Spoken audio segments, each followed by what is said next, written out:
लातूर तालुक्यातील वरफळ, मापेगाव, रायपूर, शिरसगाव यासह काही गावांना प्रचंड वादळाचा व पावसाचा फटका बसल्यामुळे येथील गावांतर्गत विजेचे 12 खांबे पडले असून वरफळ येथे असलेल्या 33 केव्ही उपकेंद्रामधील 7 पोल पडल्यामुळे उपकेंद्रावर असलेल्या 10 गावांचा वीज पुरवठा खंडित झाला होता।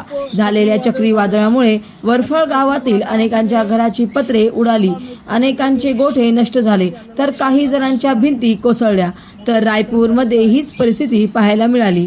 शेतकऱ्यांच्या शेतातील शेडनेट उडून गेले। शिरसगाव जवळील अभय कोळुंके या प्रगतशील शेतकऱ्यांची मोठी नर्सरी असून येथे मोठ्या प्रमाणात आंबा झाडांची लागवड करण्यात आलेली होती। वादळामुळे या आंबा झाडाचे प्रचंड प्रमाणात नुकसान झाले।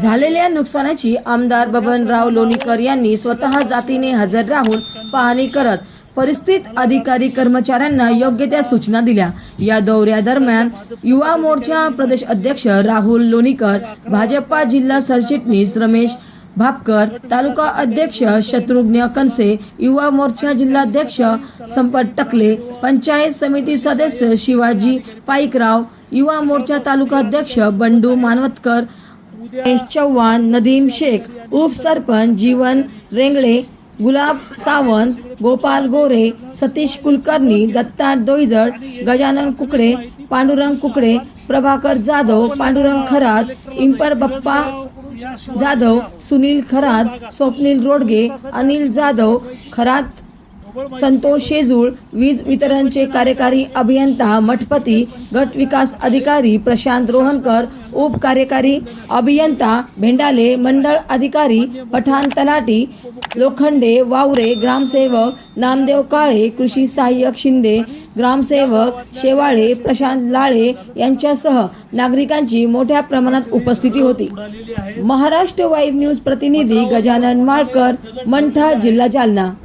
आणि त्यामुळं घरातलं जे टीव्ही आहे, फ्रीज आहे किंवा भांडेकुंडे आहेत, सगळं सामान दगडानं पत्रानं खराब झालेलं आहे।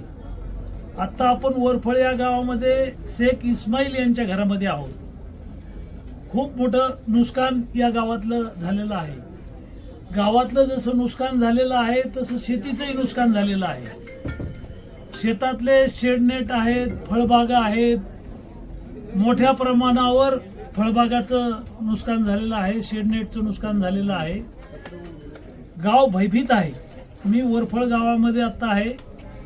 साधारणतः 300-400 लोक आता माझ्या सोबत आहेत। या लोकांच्या मनातली भीती गेलेली नाहीये।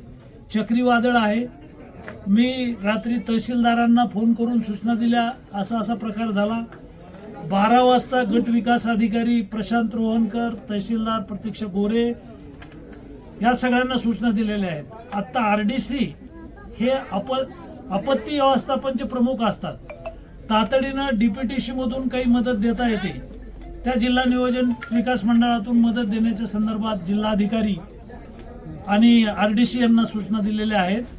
शासन स्तरावर सुद्धा मुख्यमंत्री, उपमुख्यमंत्री यांच्याशी बोलून या सर्व गावामध्ये गरिबांना मदत देण्याच्या संदर्भात मी पुढाकार घेणार आहे।